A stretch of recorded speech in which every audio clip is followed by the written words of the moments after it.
What up? It's Jimmy from odds.com. This is a clip from our big NCAA basketball show. To check out the entire show, hit the link at the bottom of the screen. It's available exclusively on odds.com. Let's move over to the NEC. We have LIU Brooklyn, Long Island Sharks, 9-7, and all games played in conference at Bryant Bulldogs, 12-5, 8-4 in conference. We're at the Chace Athletic Center in Smithfield, Rhode Island for this contest. Let's see what we are dealing with from an odds perspective here in this LIU spot. Where is it? There it is. Bryant opening up as 8-point favorites. That's moved to 7.5 in a couple books. This total opened up at 160. We do see a 159.5 now on the board. LIU Brooklyn coming off sweeping back-to-back at home over Central Connecticut on Saturday and Sunday. Certainly didn't make it look easy on Sunday as big favorites. They're led by 6'9" senior Ty Flowers, who averages 17.7 points, 8.1 boards. He has double-doubles in both games against Central. He had double-doubles in both games against Central Connecticut. He lines up beside Errol Penn, who averages 15.7 points, 10.4 rebounds a game. They dominate the glass, but they struggle shooting the ball, hitting 41.7% from the field, 29.6% from three, and 66.1% from the foul line. Bryant coming off defeating Merrimack in a home-and-home on a back-to-back on Saturday and Sunday. Bryant very strong offensively, averaging 85.8 points per game, 16.6 assists as well. They have 4 players averaging double figures, led by Peter Kiss at 16.9 points and Michael Green, the third, at 16.6 points. Beautiful offensively. They hit 46.9% from the field, 39.3% from three, and 75.6% from the foul line. Very interesting spot. LIU Bryant. Max, take it away.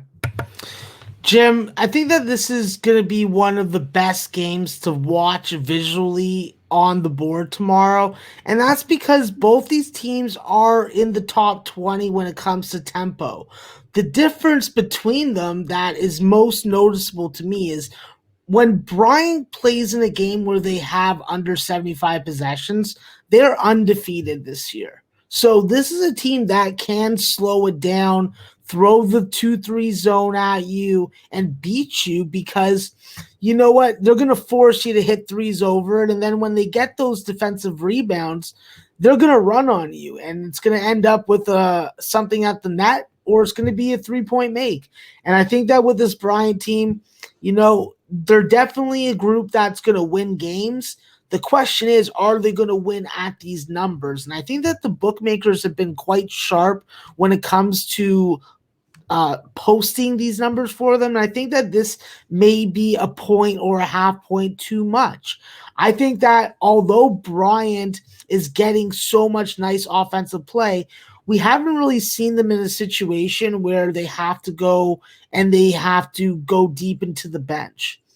I think that this probably isn't the situation where that happens, but they are reliant on a bunch of different things happening in the same game for them to get ideal and maximum results.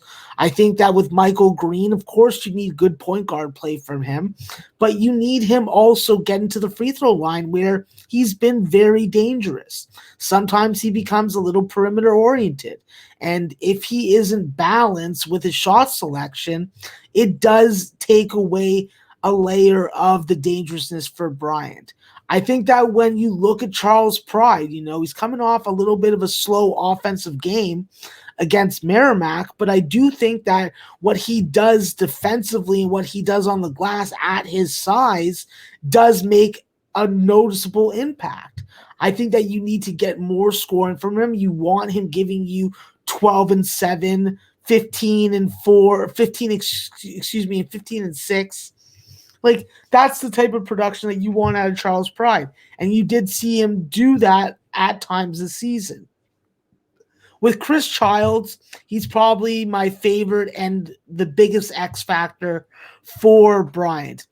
He's the kind of guy that is capable of having 5 3-point makes in the game. He's done that on a handful of occasions already this year. And that's what they're going to need against LIU, because while LIU may not be as crisp as Bryant is offensively, This is an LIU team that is playing for their NEC tournament lives. If the tournament was to start today, they are in fourth place. They would get in. The top four get in. So they have to split this at worst. They cannot get swept. So from a situational spot, just based on the standings, not knowing the players or anything like that, there probably is a higher motivation to at least win this game than win the second game that they're playing. I think that with Ty Flowers and Jermaine Jackson, you need them to have a good game, but you also need Arrow Penn. Arrow Penn didn't really have an effective game last time out.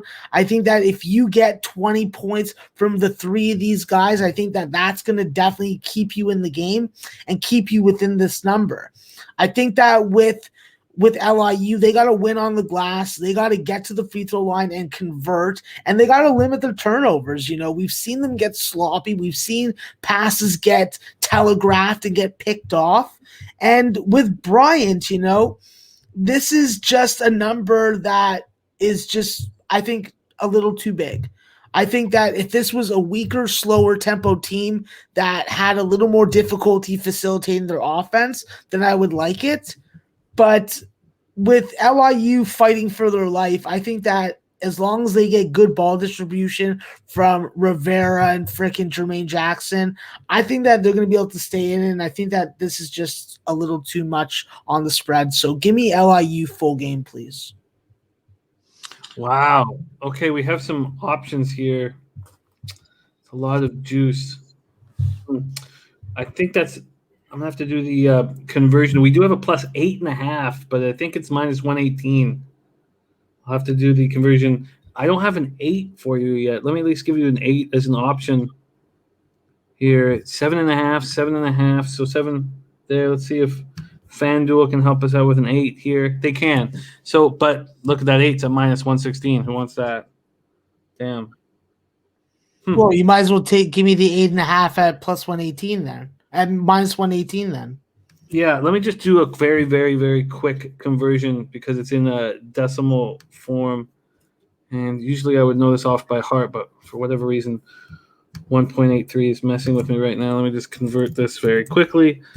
And it's minus 120.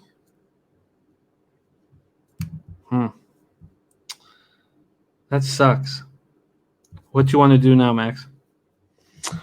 Well, I'm a volume guy. You gotta try and minimize the VIG. So give me the 7.5. You know what? Listen, I'll come on and bitch about it if it loses by a half point on the next show, but that's the reality of it. We're dealing with the U.S. legal books, and no point in crying about spilled milk yet. I wish at least the 7.5s could be. I wish I could get like a minus 105 or something. Okay, plus 7.5 at minus 110 at circa. And this is another spot that while we're breaking down games, when you take over, I'm going to see if I can pull up some extra books. Plus, I also am interested in the first half over in this game, Jim. Okay. So I don't really know what my range is going to be because I don't know where this total is going to go overnight. I could really see it going down, but obviously we've seen it rise. Okay. Well, I'll keep. We'll get in touch. I know you're going to be up very early in the morning doing radio tomorrow, so I'll stay in touch with you there. Right now we have LIU plus 7.5 at minus 110, and it really irritates me that I can't get better than that. The 8 is at minus 116. The 8.5 is at minus 120.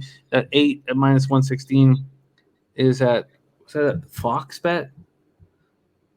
Oh, no. Fox Bet has the 7.5. Sorry, this is just to remind myself. The FanDuel. FanDuel has the 8 at minus 116. BetMGM has the 8.5 at minus 120.